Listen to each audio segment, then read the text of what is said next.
Bonjour à tous. Il a travaillé pendant 7 ans chez EDF. Après l'ouverture du marché de l'électricité, il a été un des premiers à oser concurrencer l'ancien monopole.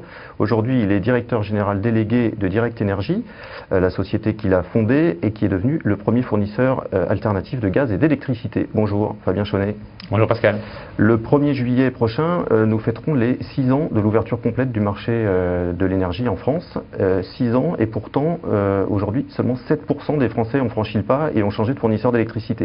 On ne peut pas dire que le paysage a été bouleversé. Oui, absolument. Les chiffres de la Commission de régulation de l'énergie qui viennent de tomber le montrent. 7% en électricité, 12% en gaz. Oui. C'est très très peu, 6 ans après l'ouverture du marché. D'autant plus que si on y regarde bien, plus de la moitié de ces rares Français qui ont quitté leur opérateur historique dans leur énergie d'origine ont choisi l'opérateur historique de l'autre énergie, parfois sans savoir qu'ils le faisaient. Donc clairement, les gens qui ont quitté EDF ont choisi GDF Suez. En majorité.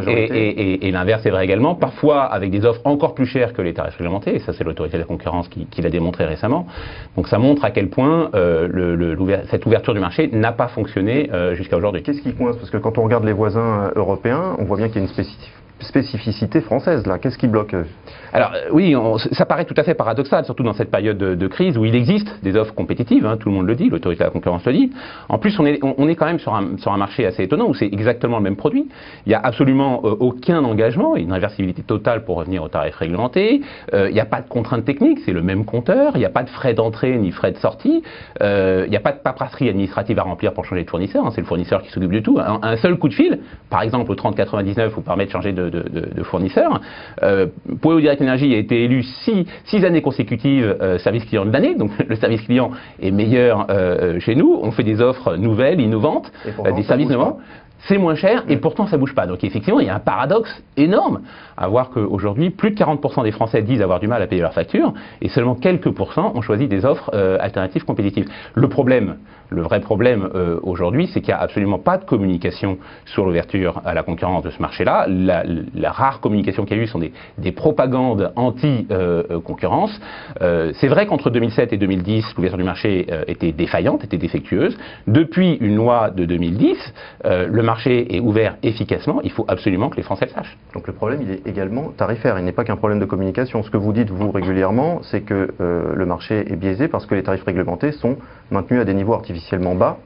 Alors ça, effectivement, c'est que ça ne contribue évidemment pas à la concurrence. C'est effectivement le deuxième problème, c'est qu'en maintenant les prix artificiellement bas, non seulement on envoie de très mauvais signaux à la fois aux opérateurs en termes d'investissement, mais également aux consommateurs en termes d'investissement pour la performance énergétique de leur habitat, mais on asphyxie également complètement la concurrence et on rebute d'éventuels concurrents potentiellement étrangers à venir sur le marché français, et donc on a une concurrence beaucoup moins variée. Il faut l'expliquer à ceux qui nous écoutent, le fonctionnement d'une société comme Direct Énergie, qui ne produit pas encore en tout cas d'électricité, c'est que vous êtes amené à acheter de l'électricité sur le marché, que vous revendez à vos clients et vous avez beaucoup de mal à vous aligner sur les prix pratiqués par EDF, hein, c'est bien ça? Alors effectivement, pendant longtemps, c'est ce que je disais, entre 2007 et 2010, on achetait sur le marché pour revendre en concurrence avec un tarif réglementé qui lui était nucléaire, alors que le marché n'est pas nucléaire, le marché européen.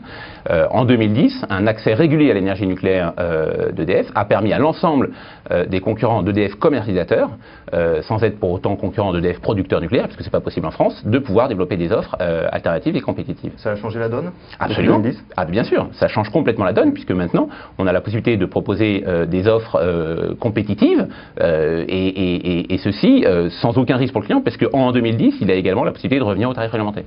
Alors la Commission de régulation de l'énergie vient d'aller dans le sens que vous souhaitez, puisqu'elle préconise une hausse des tarifs qui pourrait aller jusqu'à 10%. Le gouvernement s'y oppose. S'il se confirme que le gouvernement gèle les tarifs d'EDF, vous attaquerez cette décision devant le Conseil d'État? Alors, nous verrons bien avec nos partenaires de l'ANODE, l'Association nationale des opérateurs détaillants en énergie, qui effectivement a mené ce type de contentieux dans le domaine du gaz. Évidemment, nous souhaitons que le gouvernement assume ses responsabilités dans le domaine de la fixation des tarifs réglementés. Encore une fois, ce n'est pas une bonne solution de mentir aux Français sur la réalité des coûts et sur la réalité des prix. Pour autant, c'est vrai que du fait de l'absence de hausse dans le passé et du fait de l'importance des investissements qui sont à faire aujourd'hui, il y a des hausses importantes à réaliser. Nous ne sommes pas sourds aux préoccupations exprimées par le gouvernement en matière de pouvoir d'achat. On peut imaginer de lisser ces hausses sur les 3 prochaines années.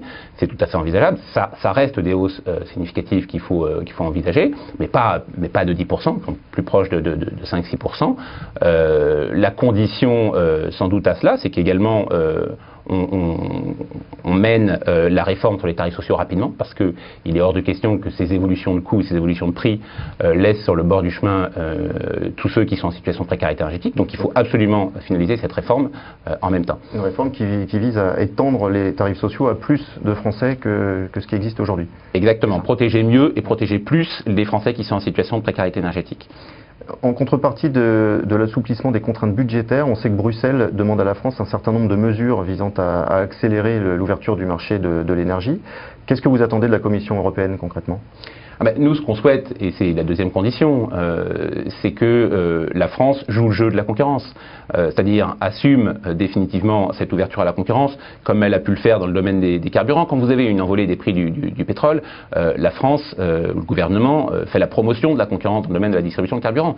Nous souhaitons que la France fasse la promotion de la concurrence dans le domaine de la fourniture d'énergie électrique et de gaz, et nous souhaitons également qu'elle joue le jeu de la concurrence, par exemple sur le renouvellement des concessions hydroélectriques, les barrages français qui vont un serpent de mer, un sujet sur lequel on ne voit pas d'évolution alors qu'on en parle depuis 5 ans. Exactement. Le gouvernement de l'époque avait annoncé une ouverture à la concurrence de ces barrages il y a 5 ans. Il n'y a toujours rien aujourd'hui. Il est absolument important, notamment dans un pays où on a choisi de laisser le nucléaire dans une seule main, et on n'y revient pas. C'est pas la question. Aujourd'hui, ce qu'on souhaite, c'est que le reste soit effectivement ouvert à la concurrence. Vous souhaiteriez une suppression pure et simple des tarifs réglementés, par exemple ?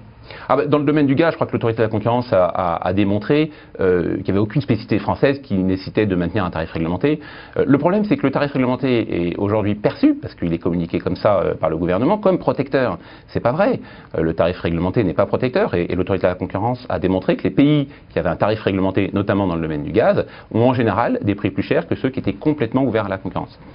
Merci beaucoup Fabien Chaunet, à bientôt. Merci. Merci.